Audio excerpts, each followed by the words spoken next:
In the quiet hours of a chilly autumn night, a popular streamer embarked on a daring challenge. His goal? To spend 24 hours live streaming from an abandoned asylum, a place whispered to be haunted by the tortured souls of its former patients. As the stream began, excitement rippled through the chat. Viewers from around the world tuned in, eager to witness any paranormal activity that might unfold. The streamer, known to his fans as Ghost Hunterx, set up his equipment with practiced ease. His camera captured the crumbling walls and peeling paint of the asylum's main corridor. Shadows danced in the corners, cast by the flickering light of his handheld lantern. Ghost Hunterx's voice, usually boisterous and full of energy, was hushed as he addressed his audience. "Welcome, everyone," he whispered, his breath visible in the cold air. "We're about to embark on the most intense paranormal investigation I've ever attempted. 24 hours in this abandoned asylum. Let's see what secrets these walls are hiding." For the first few hours, the stream progressed as planned. Ghost Hunterx explored dusty patient rooms, shared chilling historical facts about the asylum, and conducted various paranormal experiments. His viewers were enthralled, their comments a mix of excitement and trepidation. But as the night wore on, something changed. The chat began to buzz with an unsettling energy. Comments started pouring in, all pointing to the same thing: a strange figure moving in the shadows behind Ghost Hunterx. At first, he laughed it off, assuming his viewers were trying to spook him.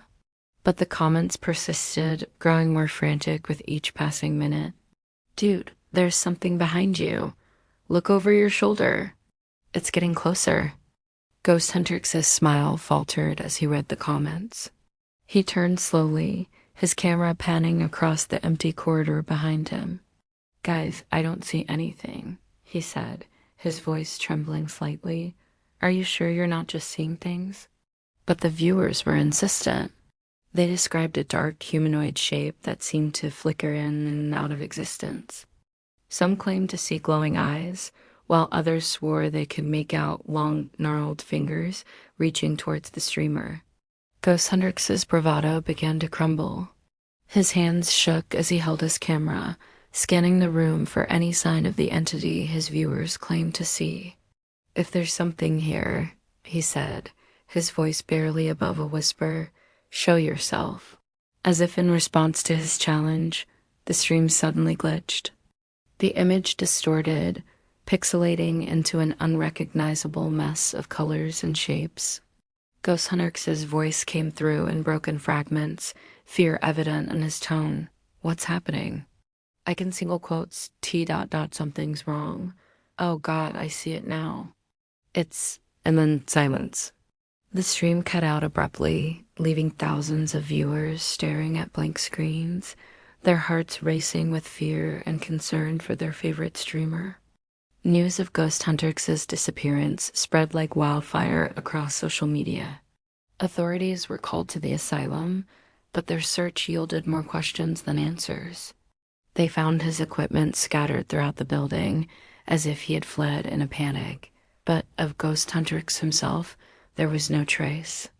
No footprints leading away from the asylum, no signs of a struggle.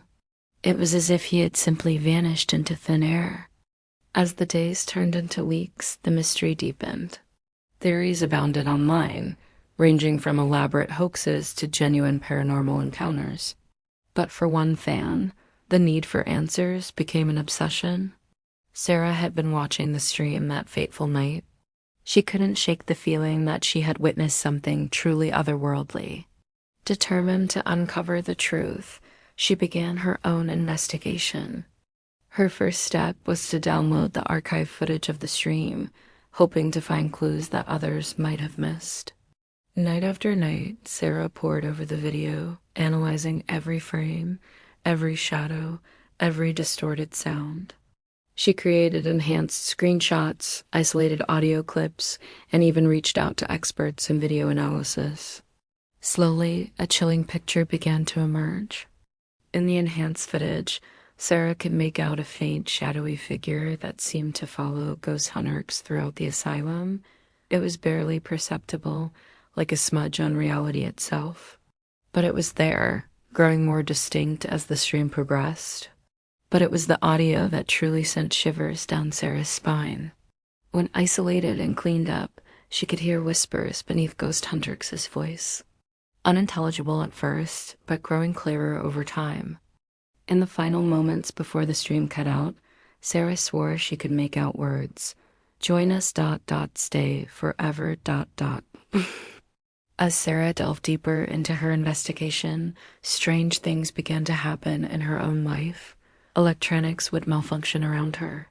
Shadows in her peripheral vision seemed to move of their own accord.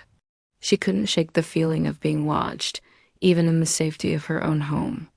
One night, as she reviewed the footage for the 100th time, Sarah noticed something that made her blood run cold.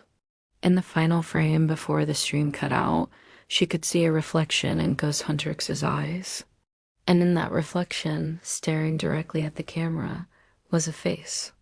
A face twisted in an inhuman grin, with eyes that seemed to glow with an otherworldly light. Sarah's hand trembled as she paused the video. She leaned in closer, her heart pounding in her chest. And then, impossibly, the face in the reflection moved. It turned ever so slightly to look directly at her through the screen. A cold wind swept through Sarah's room, extinguishing the candle on her desk. In the sudden darkness, she could hear whispers all around her. The same whispers from the video, now impossibly present in her own space. Join us. Stay forever. Sarah's scream was cut short as her computer screen flared to life, bathing the room in an eerie, pulsating light.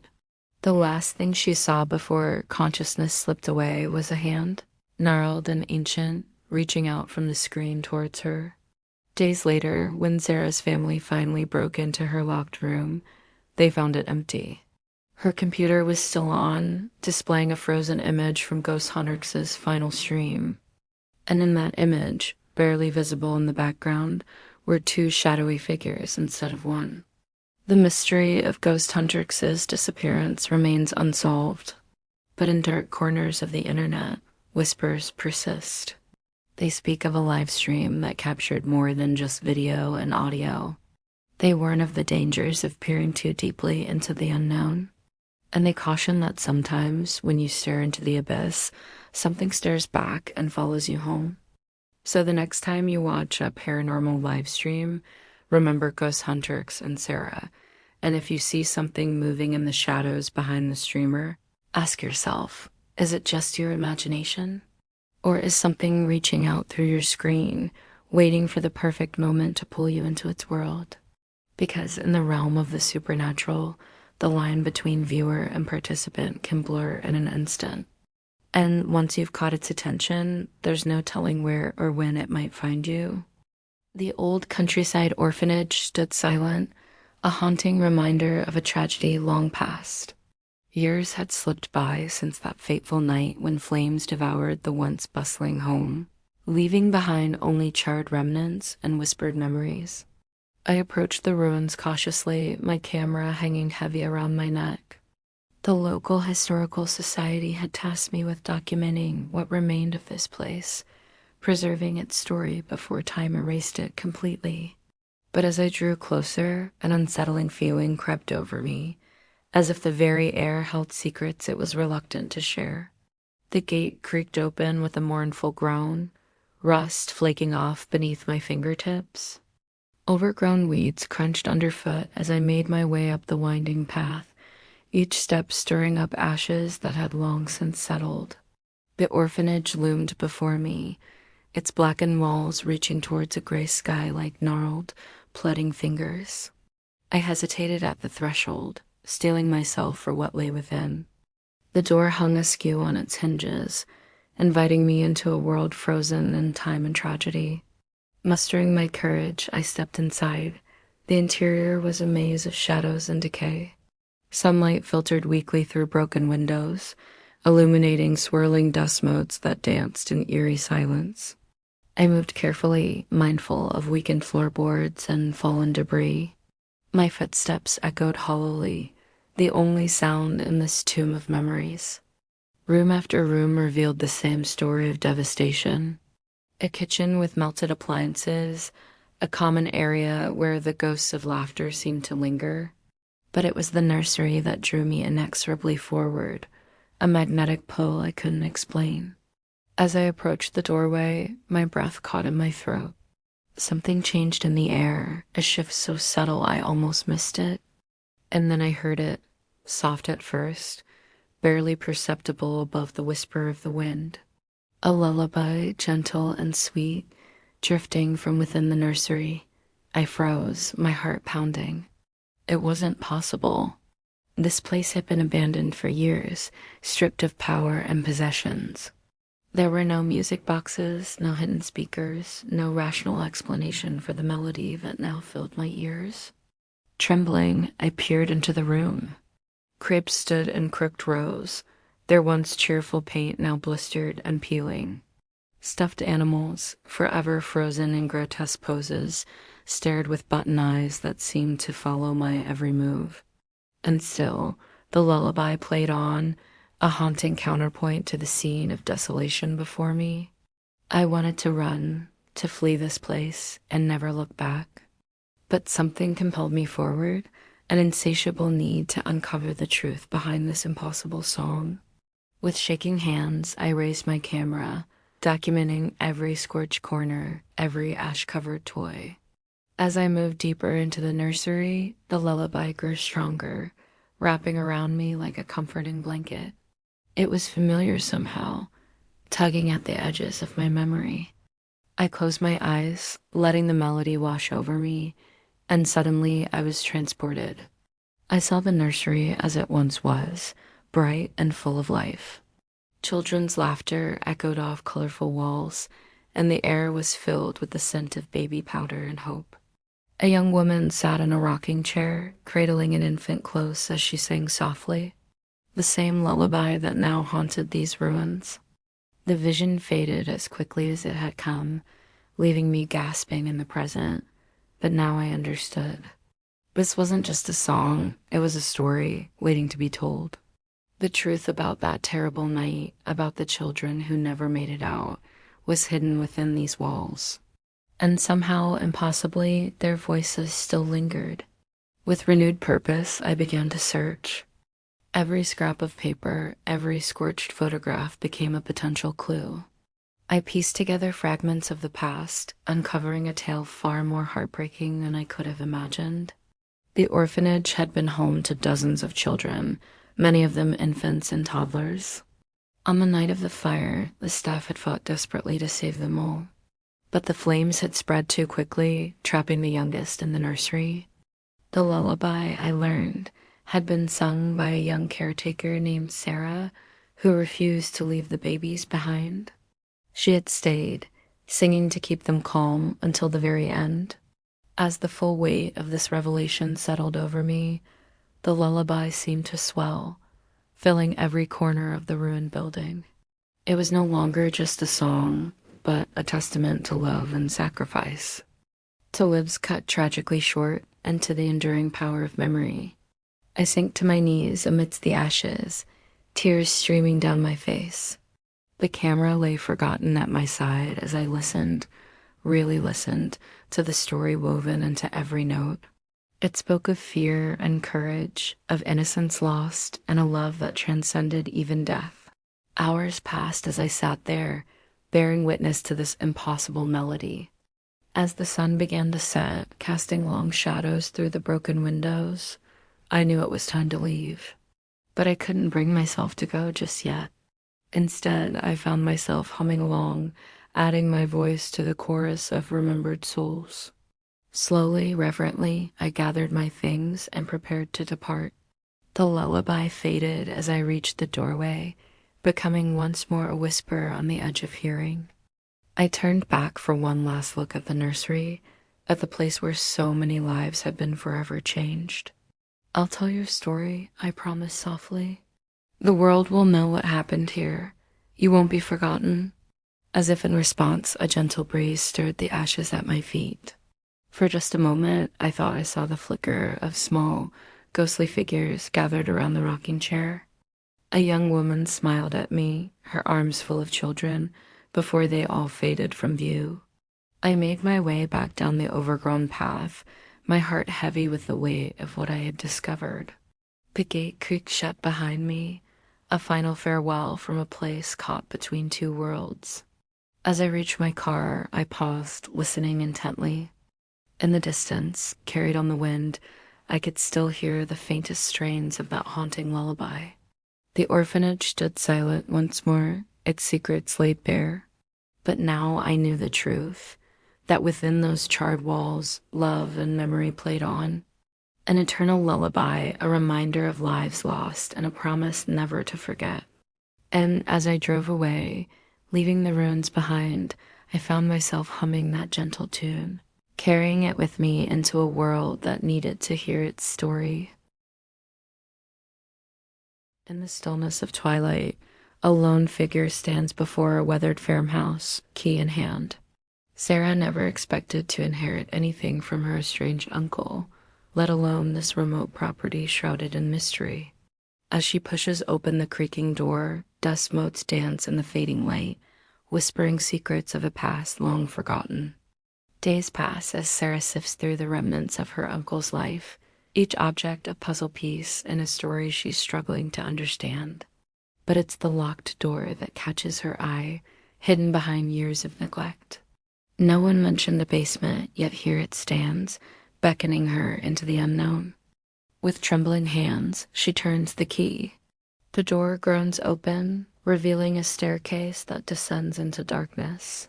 Sarah's heart pounds as she takes her first tentative steps, the beam of her flashlight cutting through the gloom.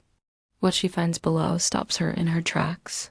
Shelves upon shelves line the walls, each one filled with glass jars of varying sizes.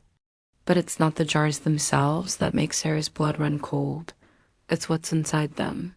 Murky fluid, thick and viscous, fills each container, and in that fluid something moves. At first, Sarah thinks her eyes are playing tricks on her. But as she leans in closer, her breath fogging the glass, she sees it. A twitch, a flutter. Signs of life where there should be none. Her uncle's obsession becomes clear, etched in every jar, every specimen suspended in time. As Sarah delves deeper into her uncle's dark world, she uncovers notebooks filled with frantic scribbles, detailing failed resurrection rituals and unnatural experiments. Each page reveals a man consumed by his quest to conquer death itself. But at what cost? The jars tell their own story. Some contain creatures Sarah can't identify, twisted amalgamations of flesh and bone. Others hold what might have once been human, preserved in a grotesque mockery of life, but it's the empty jars that truly terrify her. For if they're empty, where are their contents now? Night after night, Sarah pores over her uncle's research, piecing together the extent of his madness. She learns of his attempts to reanimate the dead, to create life from the void. But something went wrong. Something escaped. Strange noises echo through the old farmhouse. Scratches appear on walls and doors. Sarah feels eyes upon her, watching from the shadows. She knows she's not alone anymore. Whatever her uncle unleashed, it's still here, waiting. As the days grow shorter and the nights longer, Sarah realizes she has a choice to make. She can leave this place, burn it to the ground and try to forget. Or she can finish what her uncle started, unravel the secrets he left behind. But with each passing moment, the line between curiosity and obsession blurs. Sarah finds herself drawn to the basement, to the jars and their twitching contents. She begins to understand her uncle's fervor, the allure of playing God. In the end, as Sarah stands among the shelves of glass and fluid, she knows there's no turning back. The legacy of her uncle's dark obsession now falls to her. And in the depths of that basement, something stirs, ready to be born anew. The farmhouse stands silent, a sentinel in the night. But beneath its foundations, in jars both full and empty, life finds a way. And Sarah, once an unwitting heir, now becomes the keeper of secrets that were never meant to see the light of day. As dawn breaks, casting long shadows across the land, the basement door creaks open once more. Sarah emerges, changed, her eyes alight with newfound purpose. In her hands, she cradles a jar, its contents writhing in anticipation. The cycle begins anew, a dance of life and death, of creation and destruction. And in the quiet moments between heartbeats, one can almost hear the whispers of those trapped behind glass, begging to be set free. But freedom comes at a price, one that Sarah is only beginning to understand. As she takes her place among the jars, continuing her uncle's work, she knows that some things are better left buried. Yet the allure of knowledge, of power over life itself, proves too strong to resist. In the end, it's not just the contents of the jars that have been forever changed. Sarah, too, has been transformed, molded by the very secrets she sought to uncover. And as night falls once more on the old farmhouse, the basement hums with activity, a testament to the enduring nature of obsession and the lengths to which one will go to unlock the mysteries of existence. The story of the jars in the basement and the things that still move inside them is far from over. It's a tale that will continue to unfold long after the last light fades and the final breath is drawn. For in that subterranean laboratory where science meets the supernatural, the line between life and death is not just blurred, it's shattered. And so, dear listener, as you lay your head down to sleep tonight, remember this. In the darkest corners of the world, in basements long forgotten and attics left unexplored, there are secrets waiting to be discovered. But be warned, for some knowledge comes at a terrible cost. And once you've seen what lies behind the glass, there's no one seeing it. The jars in the basement continue their silent vigil, guardians of a truth too terrible to comprehend. And somewhere in the shadows between what is and what should never be, something stirs, waiting, watching, ready to break free and unleash a horror upon the world that no one could have imagined. As our tale draws to a close, remember that some doors are better left unopened, some secrets better left buried. For in the pursuit of knowledge, we may find ourselves lost in a darkness from which there is no return. And in that darkness, in jars both full and empty, something still moves, a testament to the enduring power of life and the terrifying potential of death defied.